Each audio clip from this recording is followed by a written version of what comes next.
আসসালামু আলাইকুম, সবাই কেমন আছেন? আশা করি ভালো আছেন। তো বিয়ে বাড়ি হদর বাতায় চলে গেলাম।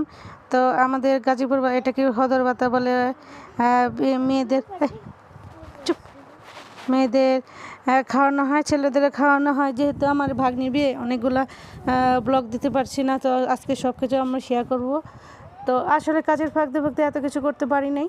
তো যা যা ভিডিও করেছি তা আপনাদের সাথে শেয়ার করবো। আপনারা দেখবেন। দেখেন, একটা আস্ত মুরগি আমরা মোরগ, এটা মূলত একটা মোরগ রান্না করেছি। আর সমস্ত ডেকোরেশন এই আমরা করেছি এবং খেয়েছি। খুবই মজা লেগেছে, খুবই ভালো লেগেছে। আলহামদুলিল্লাহ। আপনারা সবাই দোয়া করবেন আমার ভাগ্নির জন্য, যেন সে সুখী হয়। আমরা দোয়া করেছি এবং আরও অনেক জিনিস রয়েছে আপনাদের সাথে শেয়ার করব।